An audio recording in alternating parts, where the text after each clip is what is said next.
kerjaanmu jalan-jalan doang. Sorry ya, kita hidupnya harus balance. Betul. Iya. Time to talk.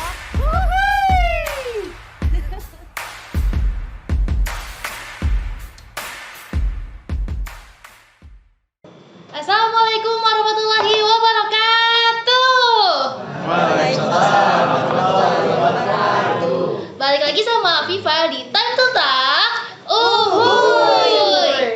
Oke, semuanya ini kita lagi rame-rame nih di sini. Jadi nanti kita bakal bahas seputar tentang perkuliahan pariwisata. Di sini kita lagi rame-rame, kita kenalan dulu nih kayaknya ya. Di sini untuk co-host ada Anissa dan juga Pak Haris. Terus di sini di depan kita ada tamu yang benar-benar spesial banget. Ada Ibu Debbie Vivianti, Espar MSC, dan Bapak Madep Prasta YPSST MHAM dari Sekolah Tinggi Pariwisata Sahid Surakarta. Selamat datang Bapak di Banjarmasin. Selamat datang. Kayak speaker saja gitulah, bisa ketemu orang-orang hebat gitu di hadapan sini. Oke Pak, kira-kira nih seputar perkuliahan pariwisata. Tentunya dong kita anak SMK ini kan beberapa dari kita nanti bakal ada yang lanjut gitu kuliah. Kira-kira tuh dari kita sendiri ini apa sih yang harus dipersiapkan untuk nantinya tuh kuliah di bidang pariwisata gitu, biar teman-teman semua juga tahu gitu. Bapak, Ibu. Terserah. Dia mau Mbak Mada duluan. Assalamualaikum warahmatullahi wabarakatuh. Waalaikumsalam. Perkenalkan, nama saya Made Prasta Yustika Pradipta. Mengenai tadi, yang penting jangan nikah dulu deh. Habis. Oh, Kenapa tuh benar, Pak? benar, Kok nggak benar. boleh nikah nih tiba-tiba? Jangan dulu, kejar karir dulu lah. Hmm. Kalau dari perhotelan ya hotel, kalau dari pariwisata ya wisata. Lah, terkait dengan apa namanya tadi, Yang pertama disiapkan. mental aja lah, mental yang kuat. Kalau memang mau kerja di hotel ya mentalnya dipersiapkan. Itu sih.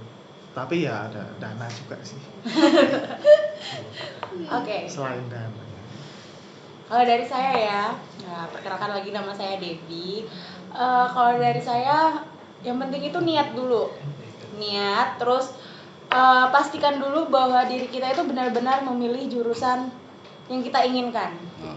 Tuh, yang kita inginkan ya. Iya.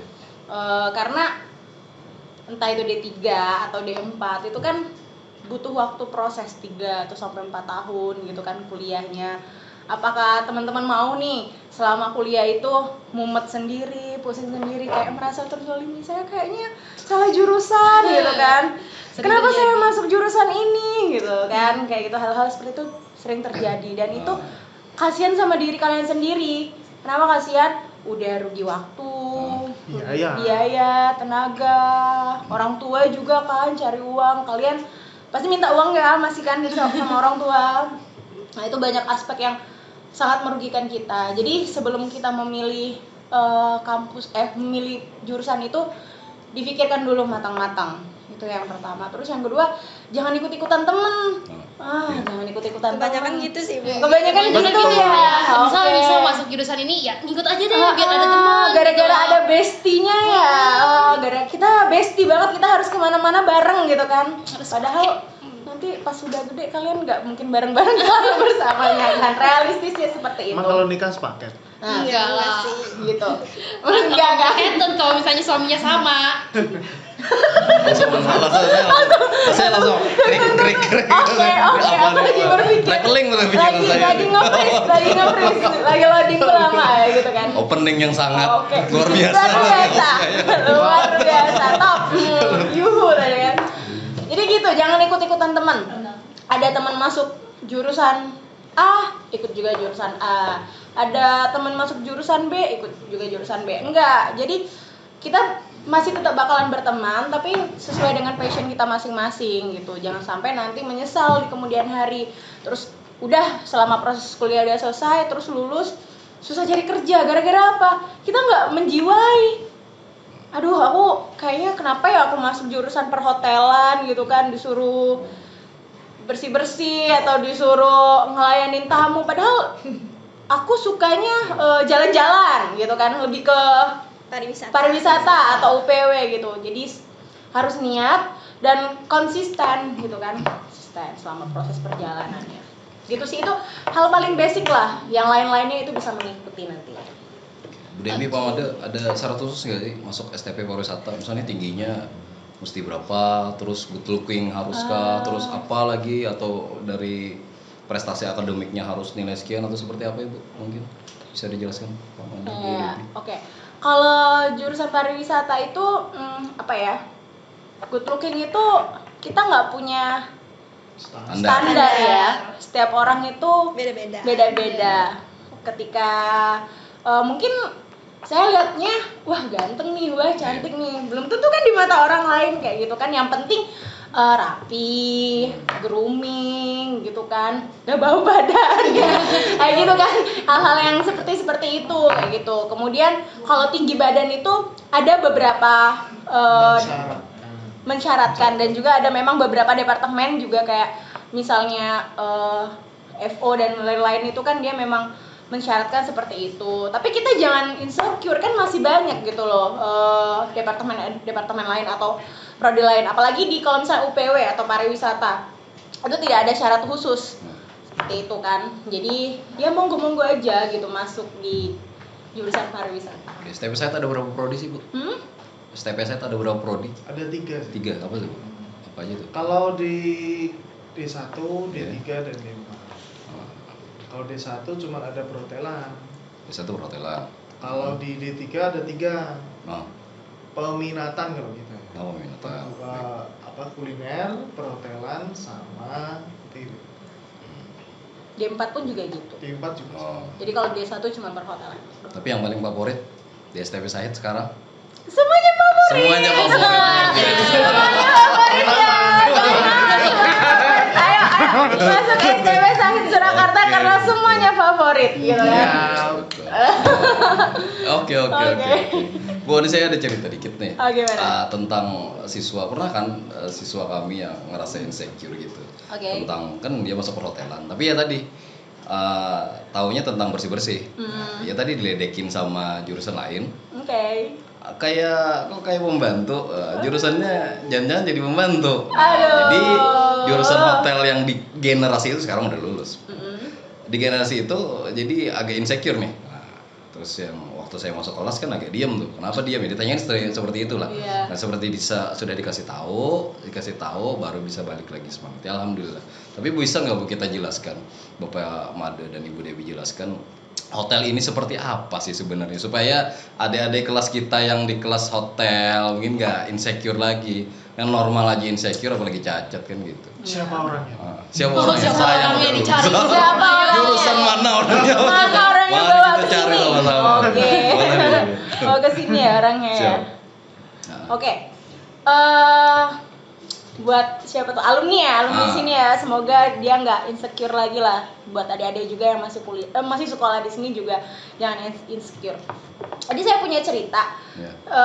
Dulu saya kuliahnya itu kan D3 S1 baru lanjut ke jenjang selanjutnya. Pas waktu D3 itu juga sama, ada mata kuliah housekeeping, ada mata kuliah lain-lain lah pokoknya yang berhubungan dengan dengan perhotelan dan juga pariwisata. Terus di kampus saya itu sama, ada jurusan teknik sipil, teknik mesin, akuntansi dan lain-lain. Mana jurusanku tuh kan jurusan terakhir ya. Anak paling bontot. Jadi kalau dilihat orang tuh kayak apaan sih jurusan ini gitu kan, nggak keren banget gitu kan, kerjaannya bersih-bersih lah, masak lah, apalah kayak gitu kan, yang beda kayak mereka yang gagah banget kelihatannya tuh kan. Dapat apa sih? Apa sih yang didapat gitu. Tapi believe me, sekarang itu orang-orang yang melakukan itu mereka yang iri sama saya. Kenapa?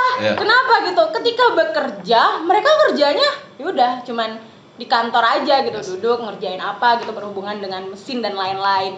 Sedangkan pariwisata itu adalah jurusan yang paling menyenangkan. Jalan-jalan ya Bu. Anak WLP.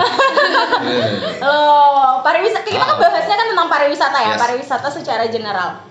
Nah, kemudian kalau teman-teman lihat data gitu ya, melihat data, pariwisata itu merupakan sektor yang memberikan devisa kepada negara itu tertinggi nomor 2. Betul. Tertinggi nomor 2 after pertambangan ya. Bayangkan sekeren apa kita gitu loh. Wah, keren apa kita kan? Kita loh yang nyumbang uang sama negara. Ya gitu ya. Sepakat. Bukan beban negara ceritanya ya Bu ya. Bukan beban negara, apalagi beban keluarga. Nah, itu kan seperti itu. Kemudian di era sekarang program-programnya pemerintah itu banyak banget yang tentang pariwisata. Yang didorong itu pariwisata. Dana itu dikelucurkan sebanyak-banyaknya untuk pariwisata, makanya ada yang namanya destinasi super prioritas, destinasi yang lain-lain yang dikembangkan saat ini kan. Nah, kalau kita berbicara tentang adanya suatu destinasi pariwisata, pasti ada yang namanya akomodasi, hotel gitulah, gitu kan. Terus kira-kira gitu kan, hotel itu bisa dibangun nggak kalau nggak ada SDM-nya? Itu pakai jin. Pakai jin.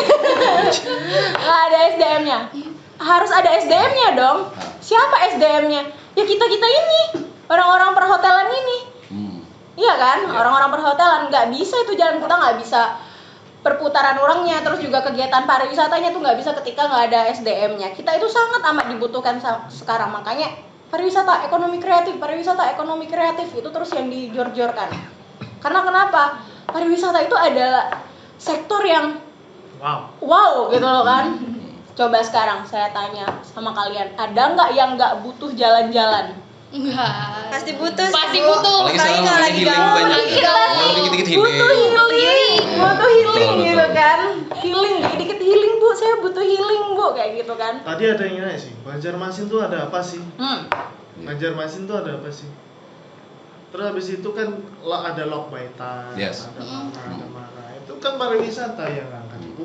Bukan pertambangannya memang nomor 1, tapi yang nomor 2 kan tetap di pariwisata. Gitu. Tapi menarik nih kata Bu Dewi tadi itu, yang kita betul sih penyumbang devisa tertinggi kedua setelah energi. Nah, yang pertambangan tadi. Kemarin tuh beberapa waktu yang lalu saya pernah lihat video dari Pak Sandiaga Uno. Kan waktu itu berkunjung ke Kalsel tuh. Terus dia bilang, mohon maaf kalau ada salah, mohon dikoreksi. Jadi beliau waktu itu bilang bahwa kita di sini setiap tahun ada haul ulama, haul guru kumpul. Nah itu, dan beliau mencatat bahwa di situ ada 11 miliar perputaran uang saat haul itu berlangsung. Jadi wisata religi banyak itu Pak. Jadi baik dari hotelnya, baik yang jualan dan segala macam paket wisata. Jadi ada 11 miliar dalam sekali event itu. Nah itu baru satu event, belum lagi event yang lain. Pantas banget, sangat layak kalau disematkan pariwisata penyumbang devisa yang terbanyak setelah energi tadi. Sepakat itu. Dan bukan hanya buat negara aja, yang paling penting itu pariwisata bisa memberikan dampak kepada masyarakat sekitar, masyarakat lokal gitu. Coba kita berikan contoh seperti yang tadi katanya tadi acara haul tadi. Bayangkan gitu kan, berapa banyak orang yang akhirnya dapat uang, dapat mengisi perutnya, dapat memberikan nafkah juga kepada keluarganya. Kalau kita berbicaranya secara luas ya, ketika ada acara itu, gitu. Jadi, wah, gitu kan. Dampaknya itu sangat besar pariwisata itu. Jadi multiplier, semuanya itu dapat gitu. Nggak cuma hanya 1 atau 2 orang aja. Dan masyarakat juga mendapatkan dampak itu. Apalagi teman-teman yang ada di hotel gitu. Misalkan kalau rame hotel, wah, uang servisnya juga gede. Kemarin sempat membahas tentang perhotelan. Memang gaji di hotel memang 2 kali ya Bu ya. Jadi ada gaji pokok, juga ada gaji tunjangan pertengahan bulan. Tunjangan ya. 3 sama tips, betul. Nah, ada tips. Makanya kemarin sempat kita bahas bahwa kerja di hotel itu negatif. Yang perempuannya tahu-tahu jadi cantik masuknya. Ini kerjanya kerja apa sih? Padahal itu tadi Bu ya, sumber gaji ya banyak. Wajar banget kalau glowing ya kan. Plus attitude-nya nambah betul. Jadi gimana? Pak Aris kira-kira nyesel nggak ya keluar dari hotel? Kita tuh nyesel nggak Pak? Itu ya. Cari aman, Cari aman di sensor. Saya lebih mengutamakan kecerdasan bangsa. Oke. Membentuk atau mencerdaskan dan melahirkan SDM pariwisata hotelier memang orang-orang yang struggle ya. Kita beberapa kali dihantam bencana nih Bu ya. Dulu ada virus SARS, sekarang sampai Covid 2 tahun. Itu kan pariwisata tuh merosot. Dulu sebelumnya ada tragedi bom Bali 1-2, kan segala macam ada. Macam-macam lah. Jadi memang SDM pariwisata ini paling ya saya kira cerdas dan tahan berbagai macam kondisi. Kan kita sempat merosot tuh. Tapi nggak ada yang meninggalkan dunia pariwisata. Justru semakin kesini orang SDM pariwisata malah makin banyak. Nah itu tadi Pak sama teman-teman siswa yang di sini. Industri pariwisata itu nggak akan mati, gitu kan. Walaupun dia dihantam habis-habisan, dia akan bangkit lagi. Kenapa? Karena sekarang pariwisata itu udah jadi kebutuhan pokok orang. Saya mau mengkanter itu, mengkanter orang-orang yang bilang kerja di luar pariwisata itu oke. Nyatanya orang-orang yang kerja di luar pariwisata dia orang stres. Tidak bisa menambah, tidak bisa menampik. Ya, makanya saya bilang teman-teman saya yang bilangin saya dulu malah mereka iri. Dep, kok kerjaanmu jalan-jalan doang? Sorry ya, kita hidupnya harus balance. Betul. Saya kerja di hotel dulu sebelum ngajar tetap di sini. Kerja di hotel dulu. Misalnya teman-teman bilang, enak banget sih kerja di hotel, kok senyum-senyum aja sih. Kita punya masalah, tapi kita fresh saat di hotel. Nah, itulah dunia pariwisata. Nah, tapi mau di tempat lain, saya punya teman ya itu tadi monoton. Kerja masuk kantor,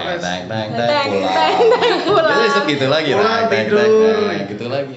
Nah, jadi kayak yang punya gaji. Bukan bermaksud meremehkan ya, tapi memang dunia pariwisata ini memang sangat menyenangkan dan mengenyangkan. Dan kita bisa ketemu orang-orang yang baru tiap harinya. Betul. Gitu kan, di pariwisata. Kan nggak mungkin ya kalau tamu ya repeat.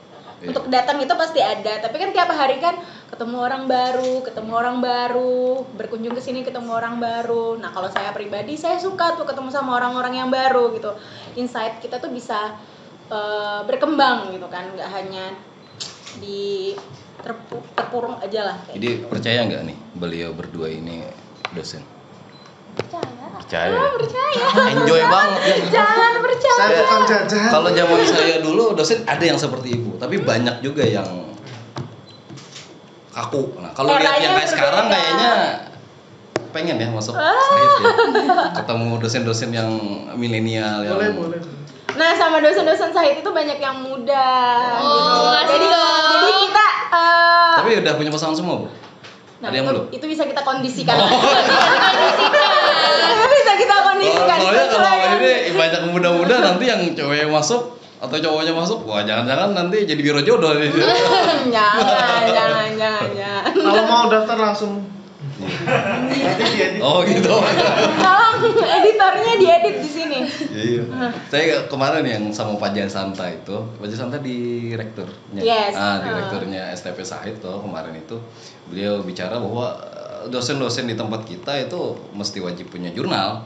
Nah, beliau bilang kalau nggak salah seperti itu. Jadi pas saya cek waktu kemarin Pak Alip yang datang, jadi saya cek, benar nggak nih? Pas dicek ya benar ada, minimum ada artikel gitu. Jadi ada artikel-artikel, oh benar ternyata. Seperti itu.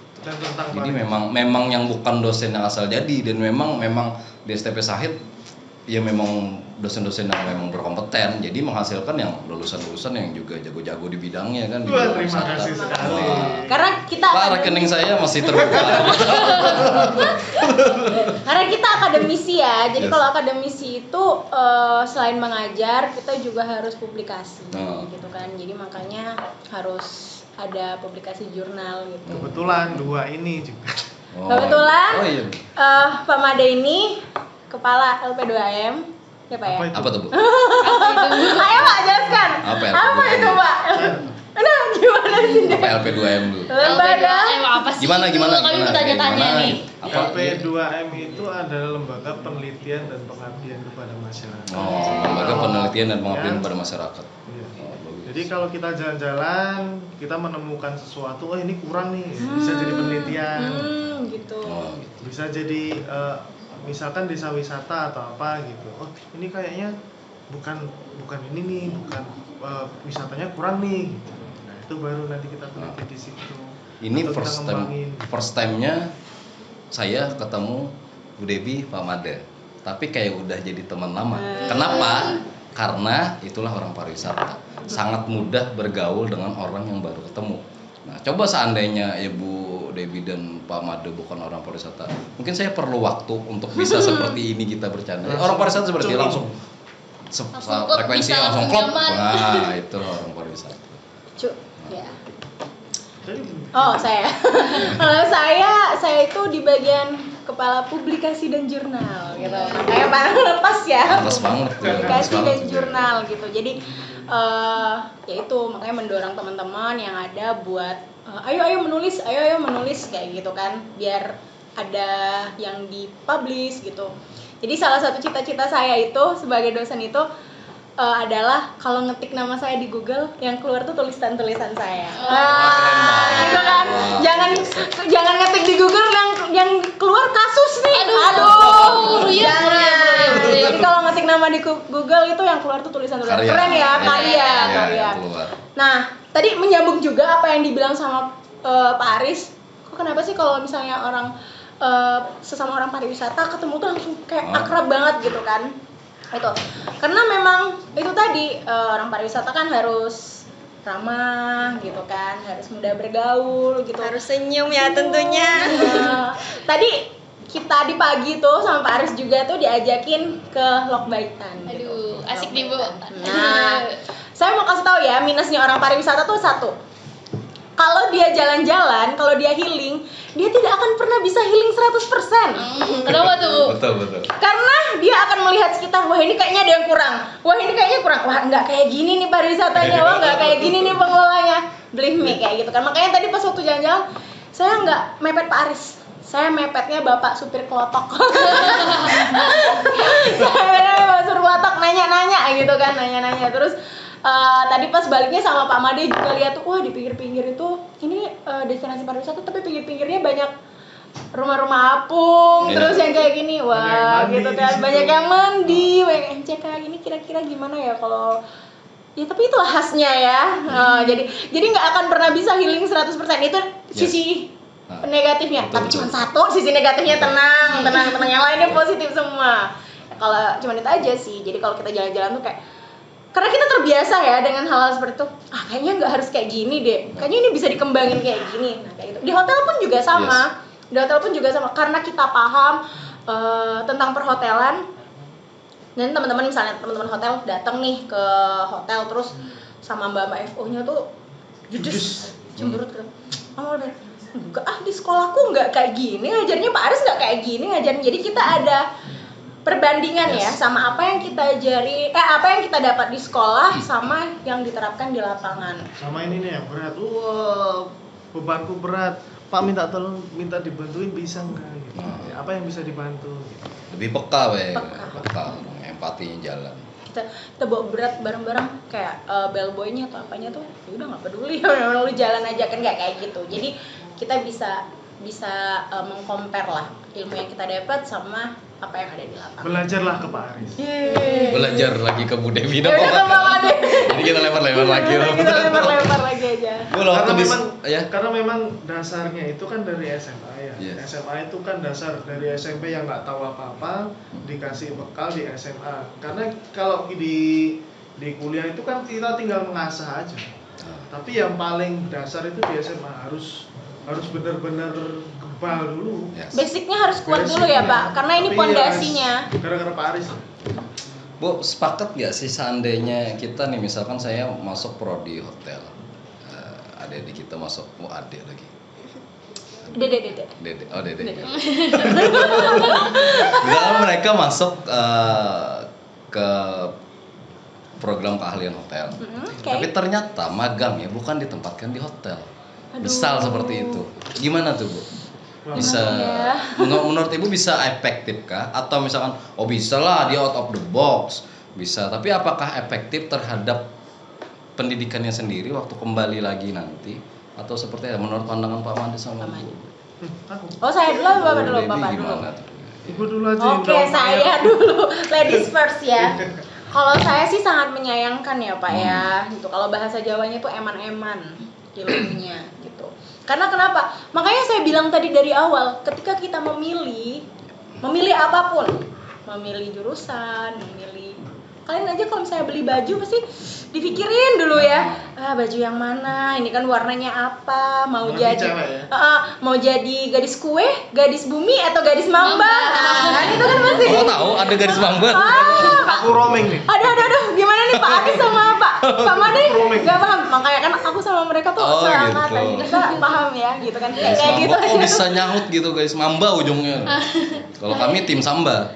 Samba ya. Samba ya. Samba. Oh, samba. Jangan diplesetin ya. Diplesetin. Jangan diplesetin samba aja gitu. Jadi apapun yang mau kita pilih itu harus benar-benar kita yakin gitu. Karena kenapa? Balik lagi tadi, karena selama proses perjalanan itu jangan sampai kita nyesel. Gitu. Nyesel aduh gimana ini gimana. Nah, balik ke kasusnya tadi, ketika kalian sudah memilih satu jurusan, ditekunin. Udah kecemplung, udah kakinya udah kecemplung, jangan cuma celepuk doang kayak gitu kan. Udah mandi aja sekalian gitu. Mandi aja sekalian. Jangan setengah-setengah. Ya itu juga magangnya sesuai, harus linier. Karena kalau nggak linier ya itu kan ilmu yang kita dapat ketika sekolah itu kan A, anggaplah. Kita magangnya B. Lah, gimana coba? Bingung kan? Bingung lah pasti. Kasian diri kita sendiri karena ketika kita magang, aduh gimana nih, bingung, kita beban gitu kan. Nanti kalau misalnya dimarahin gimana? Kalau nilaiku kecil gimana? Udah banyak overthinkingnya. Aduh, apalagi anak-anak sekarang itu kan overthinking, apa ya bahasanya itu? Overthinking gitu. Bisa kan. tiap malam, Bu. Tiap malam Tiap malam. tolong. Aduh gimana ini gitu kan. Jadi diusahakan untuk tetap linear, on the track. Jangan belok-belok, boleh dikit belok dikit lurus lagi gitu loh. Kalau hidup lurus doang kan ya ada sensasi ya. Kurang sedap begitu. Ya itu, jadi harus linear. Diusahakan juga linear. Jadi kalau UPW magangnya disesuaikan, bisa event organizer, bisa wedding organizer atau di destinasi pariwisata, mengembangkan mengembangkan desa wisata. UPW itu jangan perspektifnya itu atau mikirnya itu cuman jualan tiket. Oh enggak, UPW enggak cuman jualan tiket doang gitu lah. Kalau misalnya sekarang tiketnya udah beralih ke online, udah mati juga. Enggak kan? Enggak, UPW itu bisa perencanaan, bisa juga mengembangkan dan lain-lain gitu. Bukan hanya jualan tiket. Jadi rubah ininya apa? Rubah sudut pandangnya, mindsetnya gitu. Kasihan yang biasanya ngurusin tiket, biasanya bikin perencanaan, biasanya bikin itinerary, tiba-tiba disuruh bersihin kamar, making bed dan lain-lain. Yang mana ngerti gitu kan. Saya juga kalau misalnya ini pariwisata terus tiba-tiba ngerjain soal fisika, Pak. Fisika, kimia, nggak ngerti saya. Makanya tadi sebelum kesini saya bilang sama Pak Aris, bahas tentang apa, Pak? Pertanyaannya apa? Kalau fisika sama kimia saya mundur dulu deh. Karena memang bukan bidang. Semua punya bidang masing-masing. Iya, semuanya gitu bidangnya ya. masing-masing. Dan ketika kita memilih, bablasnya aja udah sekalian. Jangan tanggung-tanggung. Oke? Kita apa meneh? Ini kan kalau Bapak dan Ibu nih dosen pariwisata, tentu dong sering jalan-jalan nih. Dari sekian banyak perjalanan, kira-kira tempat mana sih yang berkesan yang mungkin tuh direkomendasiin buat kita anak muda healing gitu ceritanya? Saya anak muda juga soalnya. Ini kostumnya mahasiswa nih. Kita. Teman ibu berarti yang dosen, kamu mahasiswa. Yang berkesan? Ya udah ya, Banjarmasin ya. Tapi bener deh, serius. Ini kali pertama saya ke Banjarmasin ya. Saya juga kayak, di Banjarmasin ada apa sih? Kayak gitu kan. Di Banjarmasin ada apa? Terus pas kita nginep di hotel, aku juga bingung kok banyak banget turis asing. Turis mancanegara gitu kan.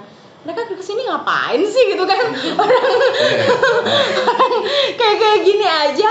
Tapi ternyata ketika selama udah 3 hari ya saya di sini, 3 hari di sini diajakin teman-teman kulineran, diajakin teman-teman jalan ke destinasi pariwisatanya, apalagi tadi di Lok Baitan. Ternyata wow, keren banget. Hidden gem gitu loh. Tadi pagi saya posting di sosial media saya, saya bikin story gitu. Terus orang-orang banyak nih yang komen, wah ada kayak gitu ya, di mana tuh, gitu kan? Di Banjarmasin gitu, di Kalimantan Selatan. Wah keren ya, ternyata orang-orang yang dulunya tuh belum tahu, nggak kenal, dengan kekuatan the power of social media, mereka jadi tahu, gitu. Makanya saya himbau sama teman-teman, ini ya, gunakanlah sosial media itu dengan bijak. Apalagi kita orang pariwisata, kita boleh kayak sekarang itu kan teknologi itu jor-joran gitu. Ketika kita bisa menggunakannya dengan bijak, akan banyak tuh dampak-dampak positif yang datang. Bisa jadi teman-temanku yang lihat storyku habis ini ke Banjarmasin. Karena penasaran ya, penasaran. Kata Bu Devi itu benar. Rata-rata orang mau ke Kalimantan ini ada apaan sih? Kan dari atas tuh hijau. Banyak rautan aja Bu. Datang ke sini kayak yang takut, jangan-jangan ada piton nih. Memang ada sebenarnya, tapi enggak yang hutan banget juga. Setelah masuk ke Banjarmasin dan area sekitarnya kan memang peradaban itu ada gitu. Iya. Memang kemajuan kotanya ada, faktanya memang ada dan memang itu. Dan mereka juga hidup hidden gem. Dan memang sugestinya ya masuk seperti tadi, minum airnya orang Kalimantan. Iya.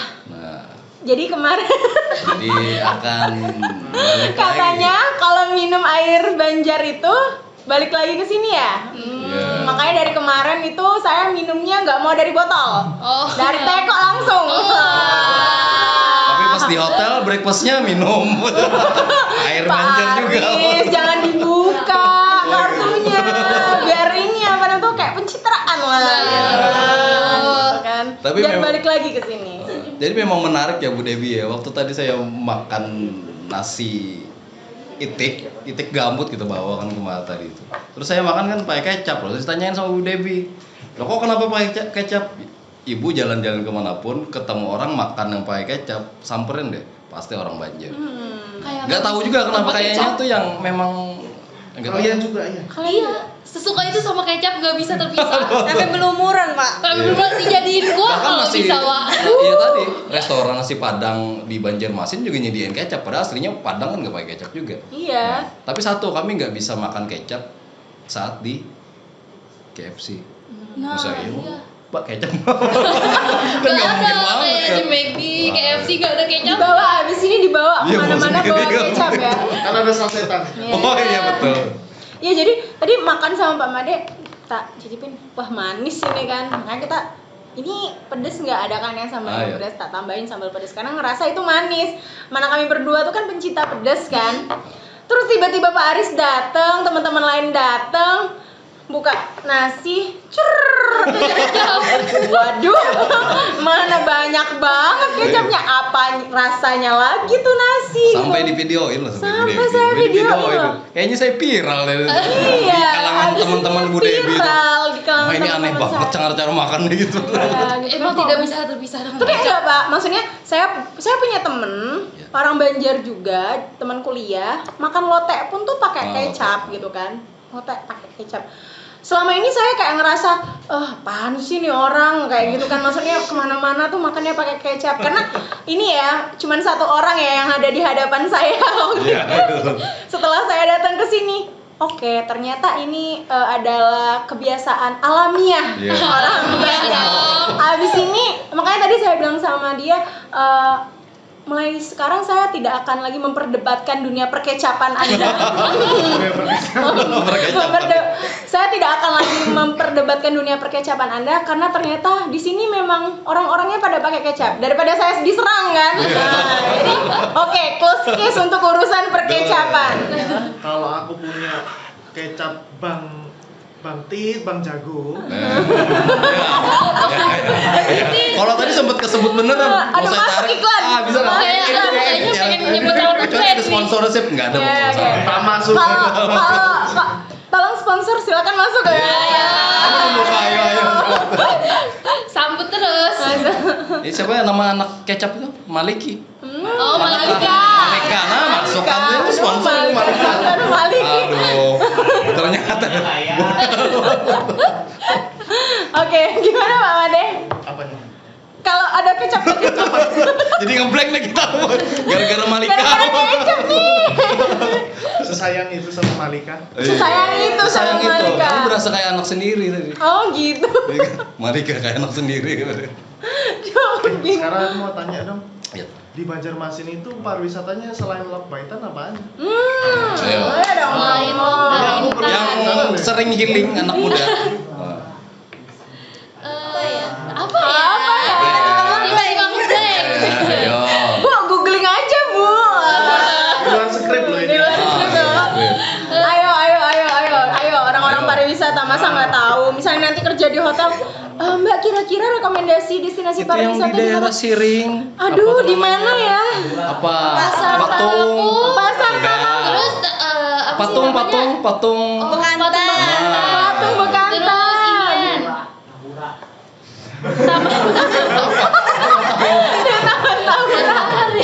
Ya. Ini ya. Taman Hutan Raya. Banyak Bekantan ini. Apa? Pulau Kambang. Tahu nggak disebut Pulau Kembang tapi isinya monyet, Bu? Kenapa tuh? Sangat berbeda kan? Disebutnya Pulau Kembang tapi isinya monyet. Jangan berharap di sana banyak kembang, tidak. Oke, gimana? Nggak sesuai dengan tagline-nya ya. Nggak sesuai dengan namanya Pulau Kembang tapi isinya monyet. Mungkin monyetnya itu Menarik. kembang-kembang muda.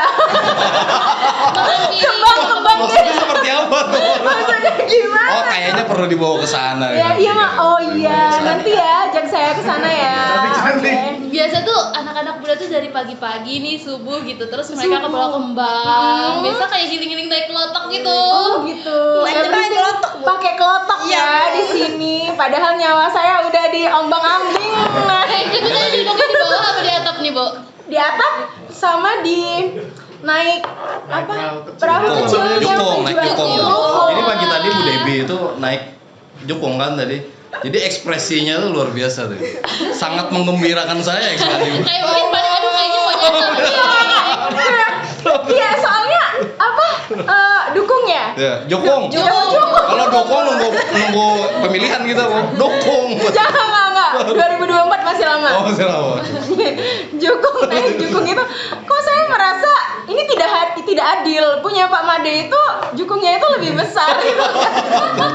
Jukung saya itu sangat kecil dan ibunya tuh goyang.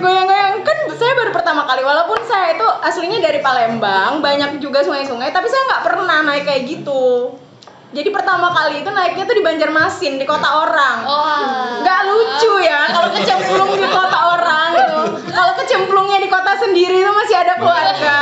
Kecemplung di sini bayangkan gitu kan. Kayak tadi tuh kayak wow, but it's okay gitu kan. Experience-nya dapet di situ. Apalagi ibunya tadi bergoyang.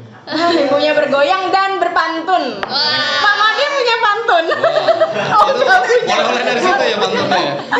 Nggak punya. Iya. Terus nih Bu ya, kalau setiap tahun nih kalau di Banjarmasin tuh kita punya event namanya tuh Jukung Rias. Jukung hias. Oh, kenapa sekarang jadi hebat mengganti huruf itu lah? Jokong jadi dokong. Jokong hias sih, jokong rias.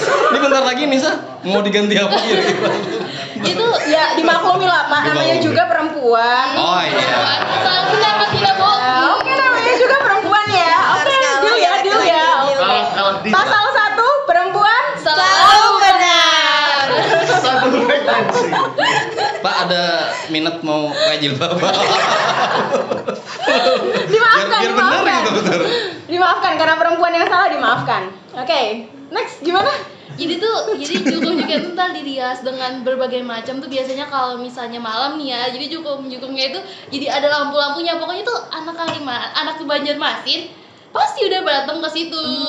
Anak gaul Banjarmasin mainnya di situ. Jadi kalau belum kesana belum jadi anak gaul. AGB. Anak gaul Banjarmasin. Oh iya betul. AGB. GB. Anak gaul Banjarmasin. Yang B aja Banjarmasin, Banjarbaru boleh ke sana. Yang lain B nggak boleh berarti. Boleh. Ada Barabai. Barabai ada. Oke. Benua 6, Benua 5 ada. Benua 6, Benua 5. Bali. Bali boleh. Palembang bisa lah Palembang. Itu yang Jawa Timur kesana Kayaknya itu. kalau obrolan kayak gini tidak tidak merepresentasikan dosen. Ya betul. Maaf ya. Ibu nanti kayak kami kirim loh linknya ke Pak Jasanta. Inilah Pak Jasan Bapak. Pak Jas. Maaf. STP itu bagus. Oh jadi gimana Ibu? STP itu bagus. Jadi teman-teman yang mau masuk STP ayo gitu kan. Pokoknya bagus, Pak. Kalau saya jadi siswa seperti ini lihat dosen-dosen kayak gini ya memang sangat tertarik. Artinya mungkin pemikiran saya, asumsi saya bahwa nanti di kelas ya kurang lebih aja seperti ini Bu ya. Iya. Kayak yang kaku seperti apa. Ya emang anak pariwisata memang seperti apa lagi dosennya seperti ini kan. Karena di era sekarang pun di generasi milenial, apalagi sekarang tuh generasinya strawberry malah ya. Udah baperan gitu kan. Kalau dikerasin itu Hilang ya. udah makin memberontak kan anaknya, makin memberontak. Jadi kita melakukan pendekatannya tuh gimana kita jadiin teman, jadiin sahabat gitu loh. Hanya saja tidak mengurangi esensi dari saling menghargai, saling menghormati gitu satu sama lain. Bahkan kalau di kampus saya itu anak-anak yang semester atas itu manggil saya itu Mbak, bukan Ibu. Panggilnya Mbak ya, Mbak. Oke, nggak apa-apa gitu kan, nggak apa-apa, nggak masalah. Kalau saya sih nggak masalah, selagi tetap saling menghargai gitu kan, saling menghormati. Mbak. Nggak ada yang Mbak. Katanya Mbak. Mbak ya Pak, mungkin gara-gara putih, padahal nggak apa-apa kayak gitu kan. Jadi harus luwes, friendly. Orang-orang pariwisata itu jangan terus kalau ketemu orang tuh langsung jutek atau apa gitu, mana mau orang pakai jasanya kita. Senyum. Apa 5S ya? 5S. Senyum sapa. Apa? Salam sopan Salam santun. sapa. Santun. 5S. Apa bagus. Oke, mantap. 100. Nanti transferannya. STP ini jalan apa Bu? Apa? Boleh dijelasin STP ini di jalan apa? Jalan apa Mama Deng? Jalan Adi Sucipto. Sucipto nomor 154. 150. Solo, Surakarta. Surakarta. Jadi teman-teman kalau misalnya sebenarnya sih kalau SMK itu lulusannya itu siap kerja ya. Siap kerja. Hanya saja kalau misalnya berminat dan pengen ngelanjutin, pengen mengasah lagi ilmunya, ini kan udah dapat basicnya, pengen lanjut lagi, boleh nih lanjutnya di STP Sahid Surakarta. Karena gini, di kampus-kampus lain itu kalau teman-teman lihat banyak kampus itu jurusannya itu perhotelan, UPW kayak gitu. Masih jarang yang ada jurusannya itu kuliner. Nah, di STP Sahid itu ada jurusan kuliner. Jadi bisa lanjut sekolahnya tuh di sana. Tapi tenang aja, UPW sama perhotelan juga favorit. Jadi tiga-tiganya itu favorit semuanya. Nggak ada yang nggak favorit. Ayo lanjut. Karena banyak juga teman mahasiswa kita yang dari luar Pulau Jawa, dari Kalimantan, dari Sulawesi itu lanjut ke STP Sahid Surakarta. Dan karena banyak teman-teman dari luar, terus juga mahasiswa dari luar, diharapkan teman-teman tuh punya sudut pandang baru. Karena kita temennya tuh se-Indonesia Raya ya, nggak hanya cuman Banjarmasin doang. Kalau misalnya cuma di Banjarmasin doang, nanti nggak terbuka. Jadi mahasiswanya ini lintas budaya. Lintas budaya. Nggak cuma orang Jawa aja, orang dari mana-mana. Tahun 2 tahun yang lalu itu Papua. Oh Papua. Terus tahun ini yang mau lulus ini Lombok. Jauh-jauh. Kalimantan Tengah juga ada. Ini mahasiswanya. Terus sama satu lagi, saya itu di kelas ini bukan membeda-bedakan ya, tapi mahasiswa yang basicnya itu adalah SMK pariwisata, karena mereka udah punya basic, udah punya pondasi, mereka akan lebih siap dan lebih agak sedikit lebih maju lah dibandingin teman-teman yang basicnya bukan pariwisata, yang SMA. Jadi kalian itu siswa-siswa di sini ketika teman-teman ngelanjutin nanti kuliah gitu, kalian udah nyuri start dari teman-teman yang bukan basic pariwisata, teman-teman SMA, karena kita udah belajar duluan gitu loh, jadi punya kelebihan lah gitu. Jadi saya dorong nih teman-teman yang misalnya berminat untuk melanjutkan ke jenjang yang selanjutnya untuk bergabung di STP Sahid Surakarta. Ya. Jadi seseru itu ya podcast kita sama-sama orang hebat di sini. Banyak banget pelajaran baru lah istilahnya. Jadi teman-teman jangan lupa masuk STP Sahid Surakarta, infonya di sini ntar. Oke. Wassalamualaikum warahmatullahi wabarakatuh. Sampai jumpa di episode